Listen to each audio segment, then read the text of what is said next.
Ako si Maria at ito ang aking kwento.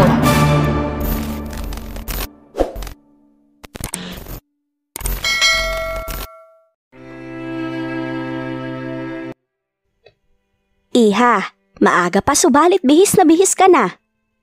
Ani Cora kay Leticia na nakagayak na, kahit halos alas 8 pa lamang ng umaga. Tansyado ng matanda ang gising ng apo. Late na itong nagigising dahil sa pampatulog na inihahalo niya sa gatas nito gabi-gabi. Kaya naman nagtataka ang matandang donya kung bakit maagang nagising ang dalaga. Isa pa, mula nang hilingin itong hayaan siyang lumakad ng mag-isa, ay naging sunod-sunod na rin ang paglabas nito na para bang alam na nito ang ginagawa. Malayong malayo sa takot at naguguluhang Leticia na bumalik sa kanyang mahigit 2 linggo nang nakararaan. Pupuntahan ko po si Max, Lola. Aayain ko po siyang mag-breakfast. Ani Leticia. Ngumiti bago lumapit sa matanda at bumeso ito. Nangunot noon naman si Cora. Pinagmasdan ang dalaga at ang nangingintab na mga mata nito. Hindi maalis sa isip ang natuklasan ng isang araw. Ganun ba? Akala ko naman masasamahan mo ko sa agahan ngayong araw dahil maaga kang nagising, iha. Ani Cora, sinadyang lagyan ng tampo ang tinig. Napakurap-kurap naman si Leticia. Sandaling nataranta bago alanganing lumabi. Lola, sorry na po.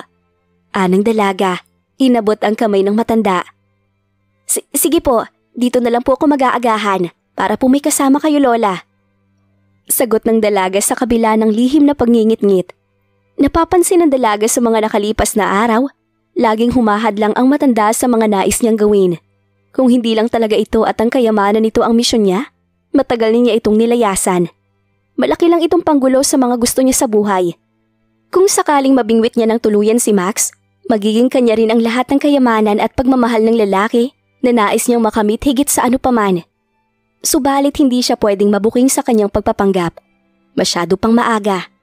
Kaya naman ang dapat niyang gawin ay patuloy na papaniwalain ang lahat na siya nga ang nawawalang si Leticia de la Rosa. Ngumiti si Cora. Talaga ba, iha? Sasamahan mo ako mag-agahan ngayon? Nakangiting sabi ng matanda. Mabilis na tumango ang dalaga kahit nalabag sa loob niya. Sige, ipapahanda ko kay Rita ang mesa. Ani Cora.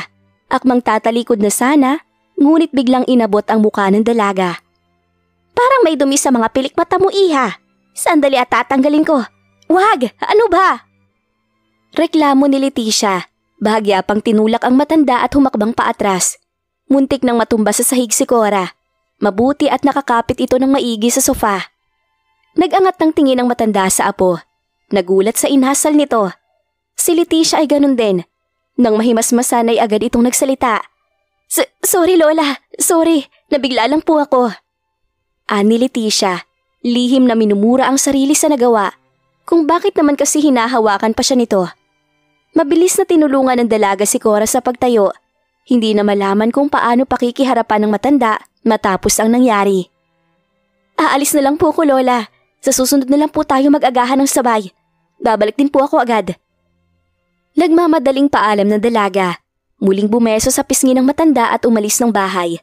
Naiwan si Cora na nakatingin pa rin sa pintong nilabasan ng apo. Maya-maya pa, kumuha ito ng tissue sa mesa at pinunasan ang pisnging hinalikan nito. Mabibilis ang lakad ni Max ng umagang iyon habang patungo siya sa boardroom ng GDC. Doon babasahin ni Atty. Marquez ang last will and testament ni Criselda. Kagabi, kinondisyonan niya ang sarili na maagang pupunta sa opisina ngayon.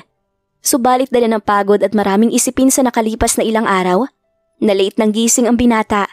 Halos alas 9 na ng umaga, subalit paakyat pa lang siya sa kanyang opisina. Napabuga ng hininga ang binata. Tumingin sa floor counter ng lift. His whole being is tired, in every way, in all ways. Subalit hindi siya pwedeng mapagod. He is the CEO of GDC. Everybody expects him to be collected all the time, even when his life is crumbling under his feet, just like today.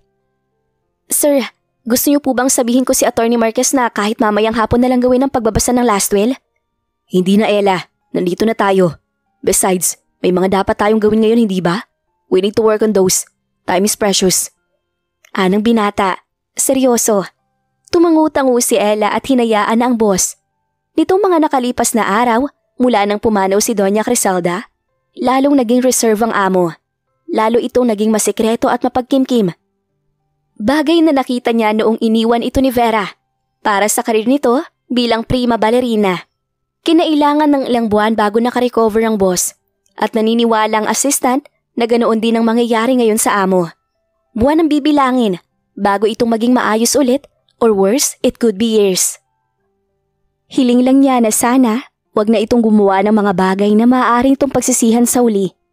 Nang bumukas ang lift, agad na humakbang palabas niyon ang binata at tinumbok ang daan patungo sa boardroom. I'm sorry I'm late. Ani Max nang makapasok sa boardroom, subalit agad ding natigilan nang makitang hindi lang pala si Atty. Marquez ang naroon. Naroon din sina Christoph at Demi, ang mga taong nagtaksil sa kanya. Max, maupo ka iho. Ani Atty. Marquez. What are they doing here, attorney?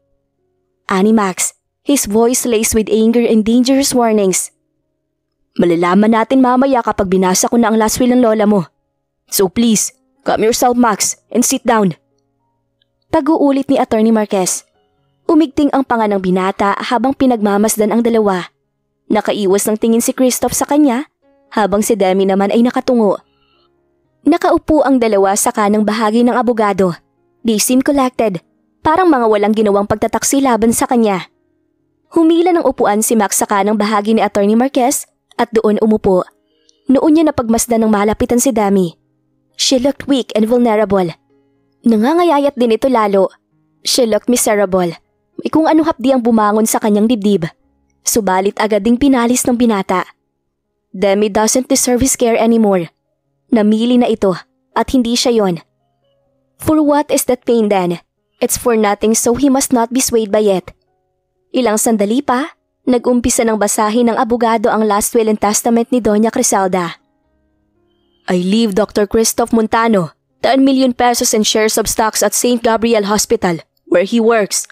I also give my grandson all my assets and properties including the 75% of my shares at GDC. The other 25% will be given to his wife, Demi Malvar, and the 100 million peso trust fund for their firstborn child. Napasinghap si Demi, bahagyang nanginig. Ayoko po, attorney. Tutol agad ng dalaga. Wala po akong tatanggapin na anuman mula kay Doña Criselda o kung kanino man sa mga gerero. Bumakas ang gulat sa mukha ni Atty. Marquez dahil sa sinabi ng dalaga. Alam ng abogado na may hindi pagkakaunawaan ng mag-asawa sa ngayon. Alam din niya ang tungkol sa sirkumstansya ng pagpapakasal ng mga ito. Siya ang gumawa ng kasunduan sa pagitan ng dalawa bago sila ikasal. But he had seen them during better days. At sigurado siyang nagkakamubutihan na ang dalawa noon. Subalit ngayon? Humalakhak si Max. Sarkastiko. May konsensya ka pa pala, Demi. Akala ko'y wala na matapos mo kong pagtaksilan.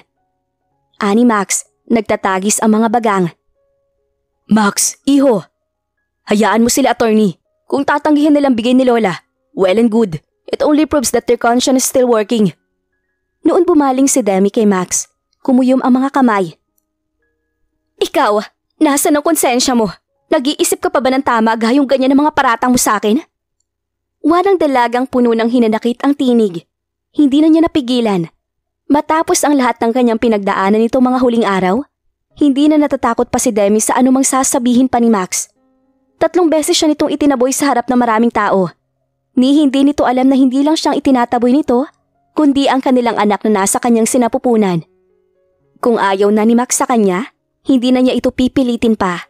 Kagabi, nang makauwi siya mula sa ospital, nagdesisyon na ang dalaga na itutuloy ang kanyang buhay nang hindi kasama si Max. Ayaw na niya magmakaawa. Ayaw na niyang patuloy na umasa sa wala. Kailangan niya maging malusog para sa kanyang anak. Hindi na niya mahihintay pang maging maayos sila ni Max. Ayaw na niyang hintayin pa si Max kung ang pagiging dalagang ina ang kanyang kapalaran. Tatanggapin niya. Alam niyang magiging mahirap para sa kanya. Pero sanay naman siya sa hirap. Kakayanin niya. Dapat. Kaya naman niya magtrabaho. Hinding-hindi siya aasa sa mga gerero kahit na kailan. Kay Max lang ang kayamanan ng pamilya nito. Wala siyang interes sa mga yon. Noon pa man hanggang sa ngayon. At ikaw, saan ka kumukuha ng lakas ng loob na humarap sa akin kasama tong traidor kong kaibigan? Anang binata, lalong umigting ang panga. His heart was breaking just seeing them together, his very own wife having an affair with his best friend. Max, iho, huminahon ka! Saway ni Attorney Marquez sa binata. Mabilis na sumulyap si Max sa abogado. Mapaklang ngumiti bago ibinalik ang tingin kay Demi. Right, we're married. What if I file a case against you and your lover?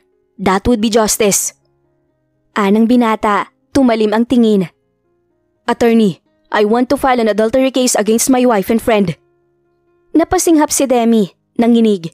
Si Christoph naman ay naipukpok na ang kamay sa mesa. Napatayo. Just what the hell is going on with you, Max? Nahihibang ka na ba talaga? Tumayo na rin si Max. Bakit? Natatakot ka? Natatakot kang mawala lahat ng pinaghirapan mong kunin sa akin? Well, shit you, Christoph. I'll make sure you'll never be happy in this lifetime for what you did to me. Nalukot lalo ang mukha ni Christoph. Nababalo ka na talaga, Max. Kung ano-anong iniisip mo. Nagkamali ka sa pagdedesisyon sa mga bagay-bagay. Tapos sa akin ang sisi? Gago ka ba? Hindi na nakatiis pa si Max at inabot ang kwelyo ni Christoph at pinitsirahan. I dread the day that I let you into my family. You money asshole. Pagdating ng araw, sisiguruhin kong pagbabayaran mong lahat, Christoph. Pagbabayaran mo. Ani Max bago marahas na binitawan si Christoph. Napatayo na rin si Demi. Tumulo ang luha bago niyakap ang sarili. Hindi na rin niya maintindihan ang Max na kaharap niya ngayon. It seemed like he is a new person and that she doesn't know him at all. Bumalik si Max kay Demi at pinukol ito ng masamang tingin. Agad namang iniharang ni Christoph ang sarili sa harap ng dalaga. Kung magwawala ka, wag mong idamay si Demi. Maniwala ka, Max. Pagsisisihan mo kapag sinaktan mo siya. Ani Christoph, seryoso. Mahihimigan ang galit sa tinig. Lalong kumirot ang puso ni Max when Leticia told him that Christoph and Demi seemed to have an affair. Mayroong bahagi sa kanyang puso ang ayaw maniwala. But now that he's seeing how Christoph protects his wife, nawala na sa kanyang isip at puso ang pag-aalinlangan. Truly, Demi is with Christoph now at wala siyang magawa. Tama nga siya. Everybody lives, even Demi. Iho, huminahon ka. Muling alo ni Attorney Marquez kay Max. Nilapitan na ang binata. Hinawakan ito sa braso bago bumaling kina Christoph at Demi. Mabuti pa siguro umalis na kayo, Dr. Montano at Miss Malvar. Tatawagan ko na lang ulit kayo. Anang abogado. Hindi na nag-aksaya pa ng oras sa Christoph at inaakay na palabas ng boardroom ang umiiyak na si Demi. Subalit bago tuluyang makalabas si Demi, muli niyang nilingon si Max for one final time. Nagtama ang tingin nila ng asawa. There was too much anger in his eyes, a misplaced hatred for her. If only he'd listen to her. If only he'd allow her to explain. If only he'd give her a chance. I hate you. Ani Max bago umiwas ng tingin. Muling kumirot ang dibdib ni Demi sa sinabi ng asawa bago tuluyang nagpatangay kay Christoph palabas ng silid. Yun na ang huling pagkakataon niya sa sarili. Yun na ang huling pagkakataon na iiyakan niya ang nangyari sa kanila ni Max. Agad na tinumbok ng dalawa ang lift at tahimik na hinintay ang pagdating niyon. Hindi naglipat sandali. Bumukas iyon at iniluwa ang bulto ni Leticia. May hawak itong dalawang kape na nasa takeaway cups. Hi! Nandito rin pala kayo? Umpisa nito nang makita sina Christoph at Demi. Humakbang palabas ng lift. Nagbilin kasi sa akin si Max na dito na lang kami mag-breakfast. Nagmamadali kasi siya kaninang umalis ng bahay. Hindi na niya ako ginising, pero nag-iwan siya ng note para makita ko pagising ko. Anyway, nasan si Max? Leticia. Anang pamilyar na tinig ni Max mula sa dulo ng hallway, sa tapat ng boardroom. Agad na bumaling sa direksyon niyon ang dalaga bago nagmamadaling nagpaalam sa dalawang kausap. Hindi na tiningnan pa ni Demi ang ginawa ng dalawa. Bagkus ay humakbang na lamang papasok ng lift. Pagkasara ng pinto ng elevator, muling tumulo ang luha ng dalaga. Umaasang sa mga susunod na araw, magiging mabuti rin ang tadhana sa kanya. Salamat sa paghatid, Christoph. Ani Demi nang marating nila ni Christoph ang apartment building ni Erica. Doon idiniretso ng doktor ang dalaga matapos nilang manggaling sa GDC. Ang orihinal na plano ni Demi ay dadaan pa siya kay Erica sa marketing department upang ipaalam dito ang resulta ng pagbabasa ng last will and testament ni Doña Criselda. Gaya ng bili ng kaibigan bago sila maghiwalay kanina dahil nakasabay siya sa pagpunta sa GDC. Subalit dahil sa mga nangyari sa loob ng boardroom, nakalimutan ng lahat ni Demi ang bili ng kaibigan. She was hurting and the only thing that she wanted to do was to get away from GDC and Max as far as she could. Kaya naman nang ayain siya ni Christoph na umuwi na sa bahay ni Erica, umuo na lang din siya. Kahit na ang totoo, ayaw pa sana niyang umuwi. Mas malulungkot lang siya sa bahay ni Erica dahil mag-isa lang siya roon. At tuwing mag-isa siya, mas lalo lamang niyang nararamdaman ng awa sa sarili at sa kanyang anak na hindi pa man nasisilang ay kasama na niyang itinakwil ni Max. Naisa nang pumunta ni Demi sa ibang lugar. Kaya lang, hatid na kita hanggang sa unit ni Erica. Alok ni Christoph, bago bumaba ng sasakyan si Demi. Subalit marahang umiling ang dalaga. Ayos lang ako, Christoph. Sige na, tumuloy ka na. Sabi mo katatapos lang ang shift mo. Kailangan mo rin ng pahinga. Salamat ulit sa paghatid. Ani Demi, bago tuluyang lumabas ng sasakyan. Kumuway pa ang dalaga bago tuluyang pumasok ng building. Nagdire-diretso si Demi sa unit ni Erica. Subalit bago pa man siya makapasok sa loob ng unit, tumunog ang kanyang cellphone. Nang tingnan niya, isa yung text message galing sa isang unregistered number. Nang buksan ng dalaga ang mensahe, blanko. Sandaling nangunot noo ang dalaga, bago muling isinuksok ang cellphone sa bag at pumasok sa apartment ni Erica. Samantala, si Christoph naman ay nagpatuloy sa pagdadrive habang tinatawagan si Doña Cora. Ngayong nasisiguro ng binata na wala si Leticia sa bahay ng matanda, there's no better time for him to take the results of the blood typing to the old woman. He cannot wait to expose the liar and take all the credit. Ilang sandali pa? Christoph, iho! Ani Cora sa kabilang linya. Lola, pwede po ba akong pumunta sa iyo ngayon? I have the result of the typing you requested. Anang binata. Of course, iho. Nandito lang ako sa bahay.